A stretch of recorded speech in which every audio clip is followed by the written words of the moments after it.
Is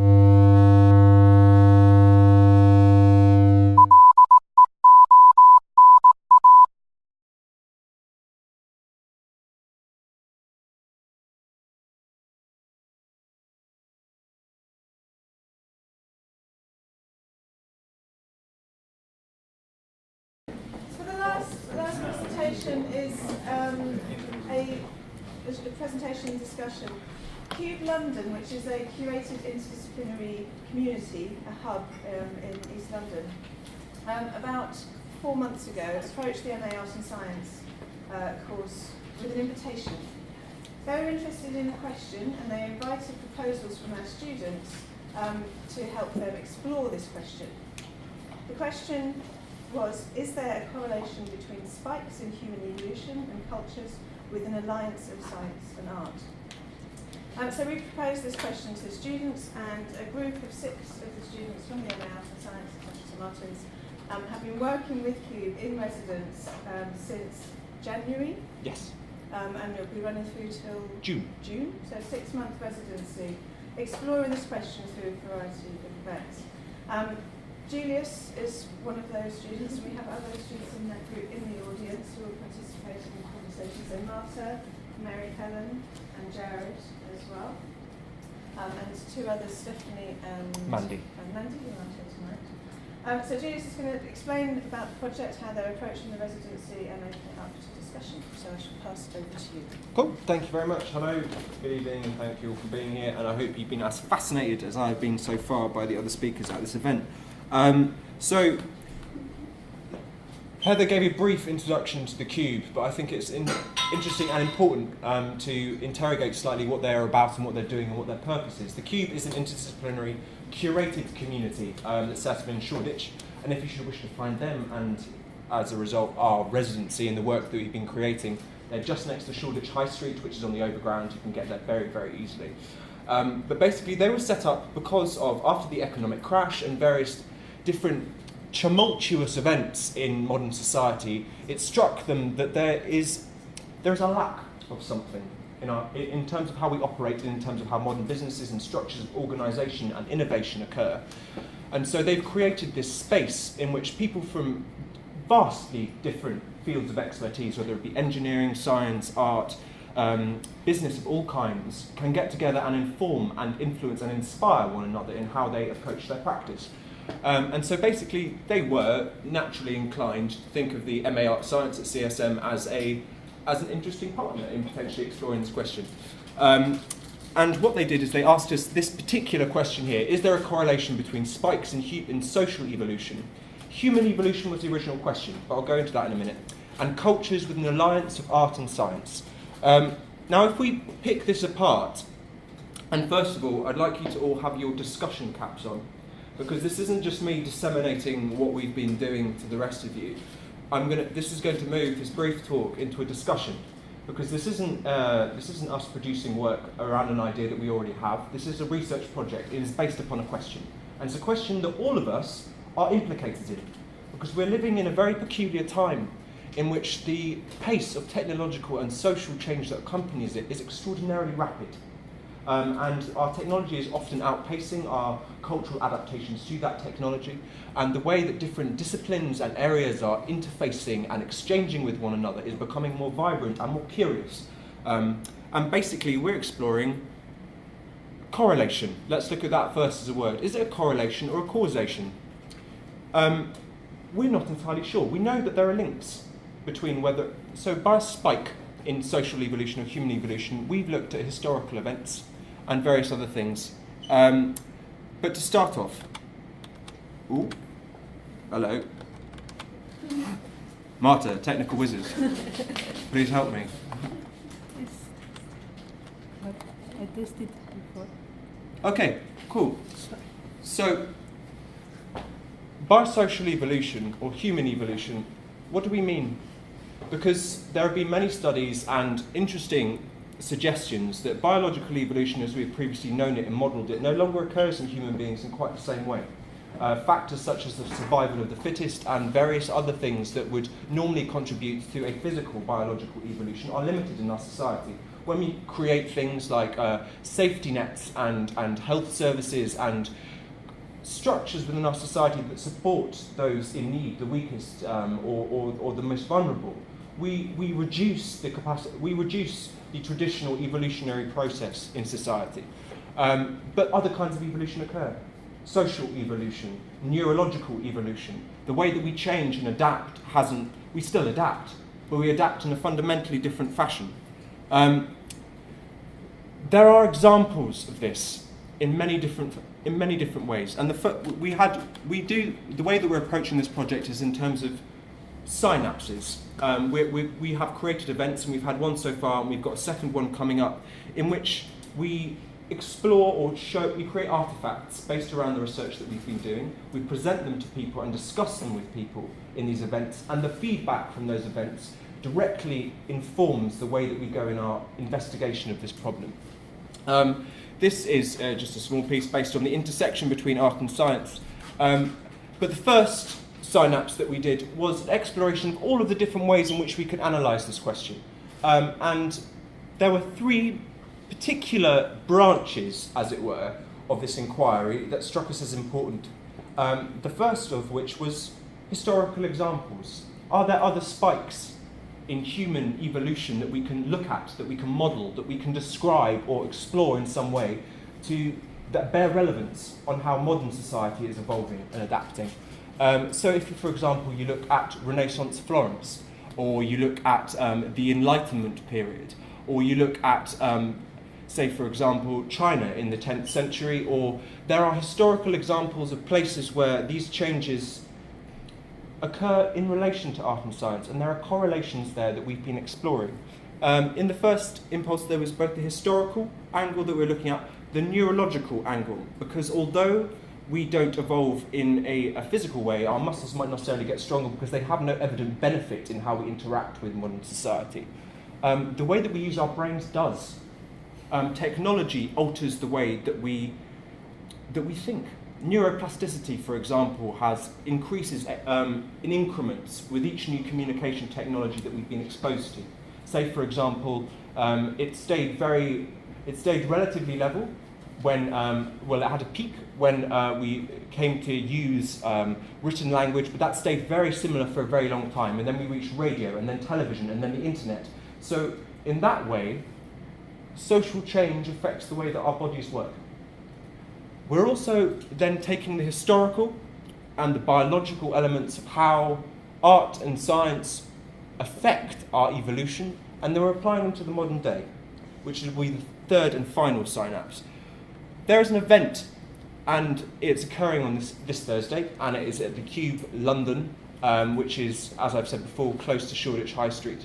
And this is the second of our synapses, which I shall go to here, which is the historical specimens. And in this we're looking throughout history, from around, almost prehistory. We're looking from the birth of civilization such as Mesopotamia all the way through to the contemporary era, and plotting in particular geographic locations where spikes in human evolution have occurred, such as the Enlightenment, the Renaissance, and we're looking at Baghdad and the Islamic Golden Age in the Middle East, which was an extraordinary period of vibrant cultural interaction. And there are 6 artists in our group, all of whom have taken an interesting angle on this problem, and all of us have a slightly different way of engaging with the questions that it poses. We come from a variety of different disciplines. We have people trained in biology and chemistry, we have artists, and we have people that I myself studied the history of the arts, and the history of culture.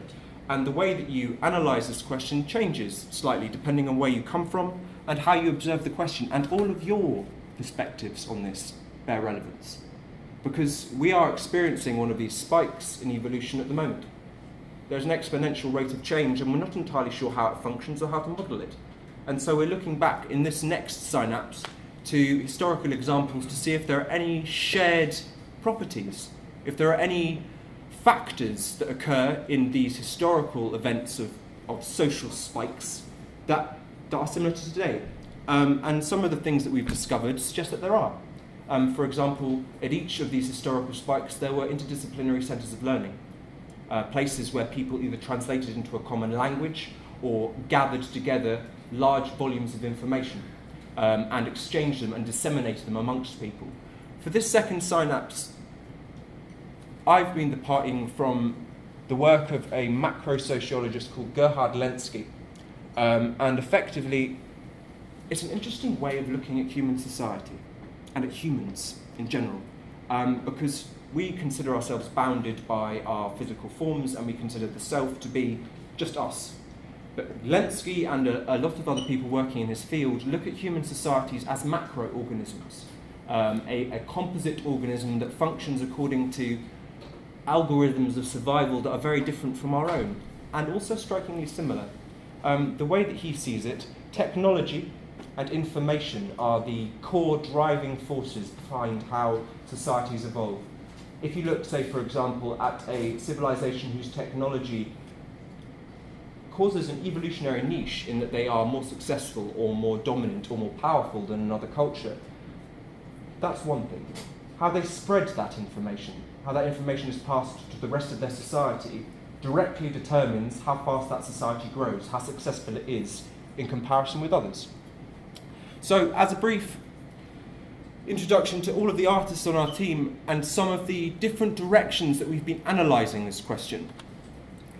An artist called Stephanie Herbert, who's been working on our team and who's been involved in education and is particularly interested in things such as gist perception and the relationship between ourselves and cultural artefacts, has been looking at the artefacts created by all of these historical cultures and the relevance that they had technologically and culturally on how those societies evolved.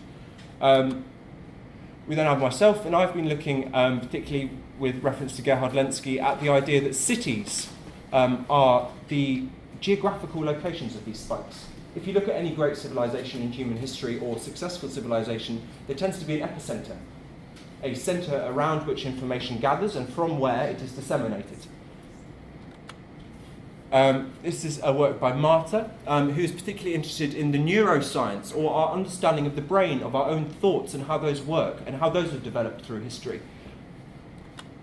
This is a work by Jared, who's another artist on the team, and he's been looking into the cosmological understanding of each individual culture, how they view reality, what their worldview is, and how that impacts on social evolution. Does having a particular worldview affect how your society operates as an organism? If you believe in an absolute, does that affect how you operate?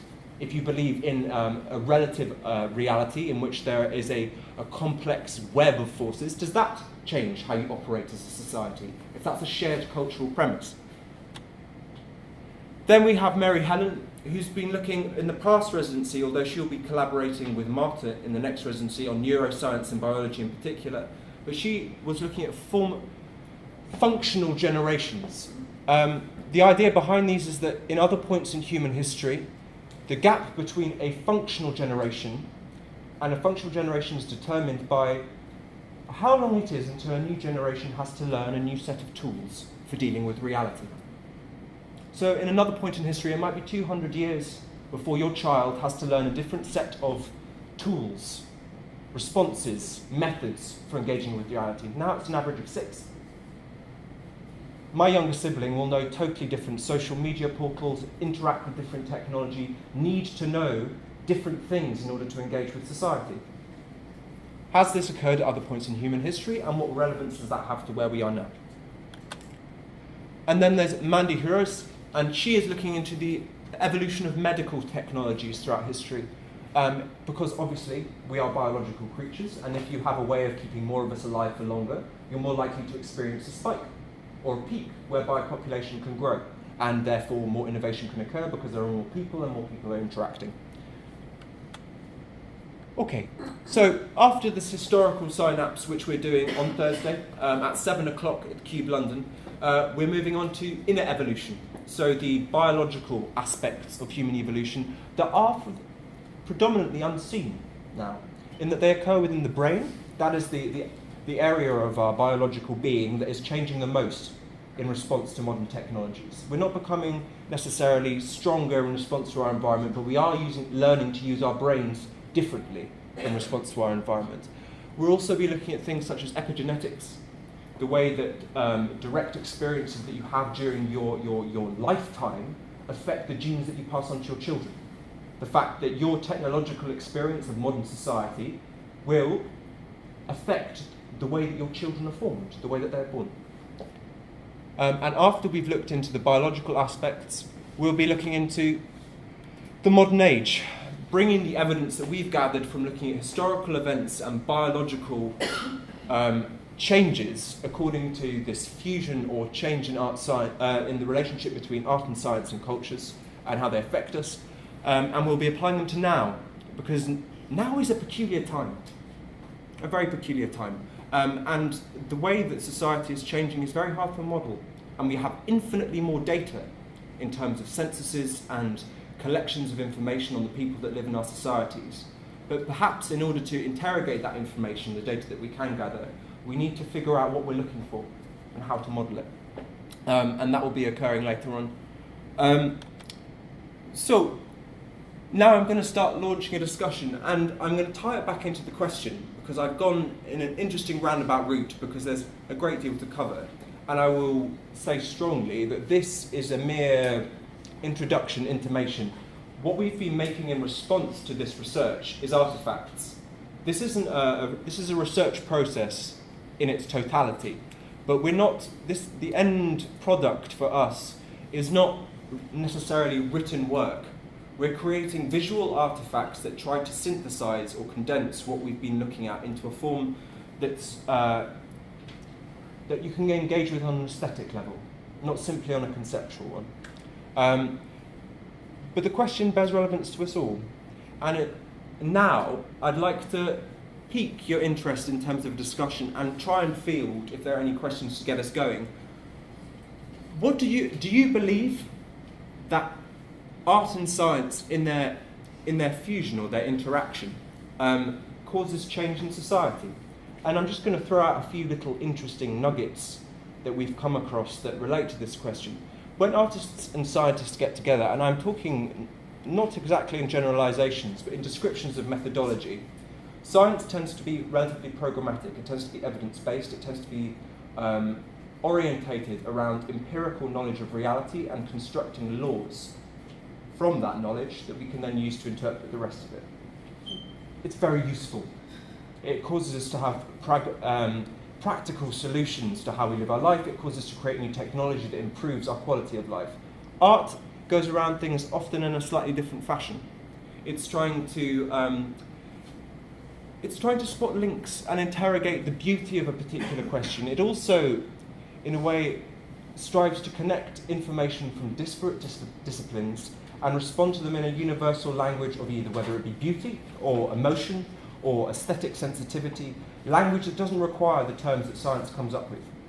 If you look at societies in which these two things have occurred, say for example in Baghdad they had an institution called the House of Wisdom, where people from all across the world translated the whole of human knowledge into one language, and that allowed for a burst of human activity where literary scholars and artists and scientists, although science or scientists is a relatively modern term, inquirers into reality could exchange, and that exchange could lead to further development. If you look at, say, for example, the Renaissance, with the invention of the printing press, all of a sudden the information of that society can be spread infinitely further than it ever could be before. Ideas can travel further than your town, your village, your city, your nation.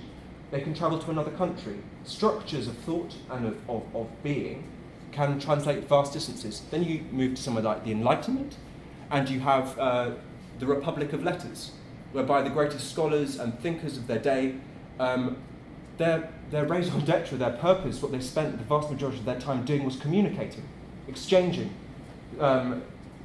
Authors would write to scientists, would write to philosophers, would write to artists, exchanging an integrated network of ideas. And then we come to today, with the advent of social media and more interconnection and cross-pollination of concepts than has occurred at any other point in human history. And I suppose what we're saying is there's a link. Do you think there's one also? Please go. Thoughts? Hello. Prior to becoming an artist, my studies were in mathematics and physics, Yeah. and I feel that's a little bit thin on the ground on what I see on the screen in front of me. And I'd like to draw attention to this field because it's so absolutely basic to everything. Reality, and very much contemporary reality as well, because we're now living in an age which is being driven by algorithms. And so to appreciate what's going on doesn't necessarily mean we have to have a full technical grasp of all of that, because we know it's very hard, but we have to be aware of the fact that the underlying structure, nature, not just the internet or the obvious connections, but it's all mathematics. That's the feeling, the intuition that physicists work with. They're always looking for these abstract, potentially very beautiful mathematical entities which they find correlate perfectly with something that's going on in the world. That then becomes a physical theory. Absolutely. And that, I feel, has a great artistic quality in itself. But also, and You then did talk have a of fact up on the screen earlier. Back to the generation. exactly, that's what I'm about to say. So- You think of science as being an analytic, observant process by which you produce theories. I did But give a it- caveat beforehand. Yes, but also for people who have the kind of suitable imagination, that kind of way of thinking Well, it's a is language. a stimulus for imagination, so it becomes a basis for a way of art. Absolutely. I think that mathematics, more than anything else, is a language that describes reality in an abstract, exquisite form. And particularly, I agree with you in that everything, to an extent, could be described via mathematics. And in particular, that our societies do work according to algorithms, even without technology.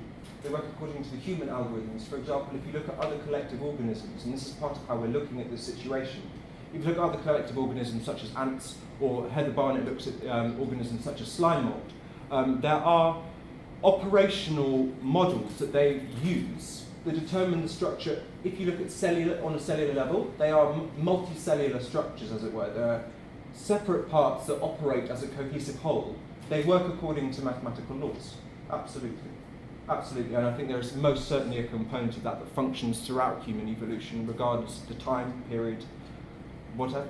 But I think on that point it's very important to say that the mathematics or physics isn't just a deterministic system. So actually the beauty in mathematics and physics is when it produces something that's not deterministic. And I see a brilliant analogy with art there, in that often what is valued in art is the surprise, the appeal to shock, that's surrealism. And that is where some of the most exciting mathematics comes out, when you don't have a deterministic system, where maths cannot predict exactly the way a chaotic system is going to behave. Absolutely, and I suppose Or what quantum mechanics. It's, it's brilliant. very interesting. What we found, or at least what I found in my research, and a few others have found, is that usually it's when, whether it be a scientist or an artist, it's someone looking into a discipline from just over the fence, just around the corner. Interdisciplinary action tends to provoke or encourage innovation, in that someone will look at a set of ideas not through the way they've been taught them, but through a slightly different lens. They're looking at the same data with a slightly different model, and that allows them to interpret, manipulate, engage with that information in a way that causes new insight.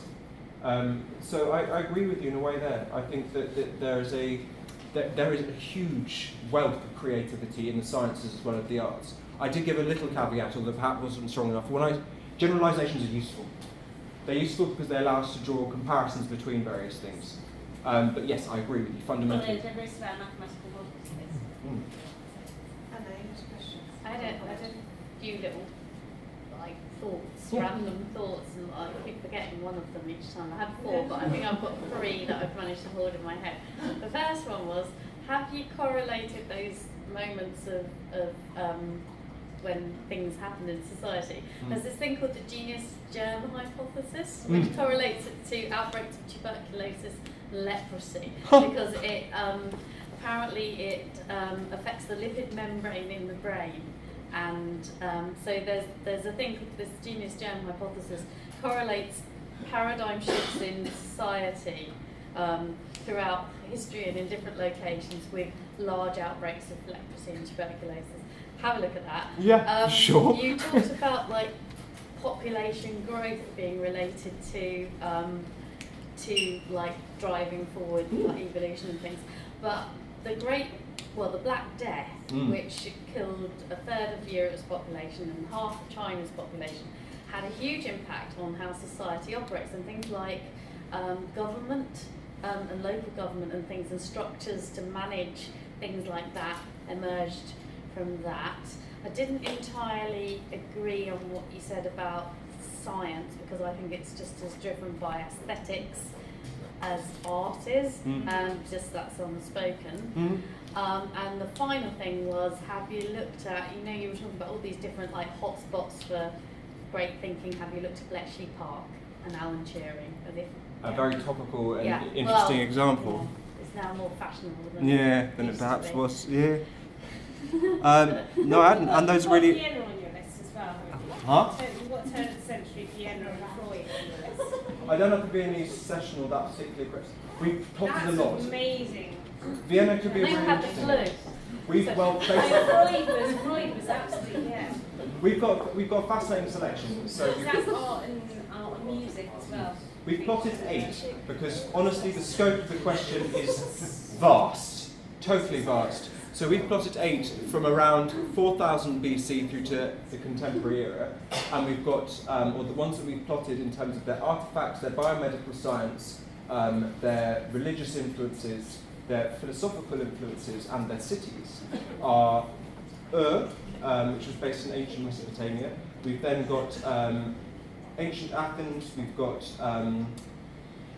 ancient Athens, we've got medieval Baghdad, we've got Renaissance Florence, we've got Enlightenment Europe as a whole, and we've also got 2 others. We've got Kaifeng, which was the capital of China during the Sung Dynasty, and we've also got India during the golden age of the Gupta Empire. We've had to select a few, and we've had a fascinating amount of responses in the first synapses to places that we could investigate, but we had to narrow it down. But I think Vienna is a fascinating example. I think it's terribly important you concentrate a lot of energy on the more recent eras as well, and not just focus on these far eras, because the more recent eras are much better documented, we know much more about it. Yeah. And of course it's an extraordinary time.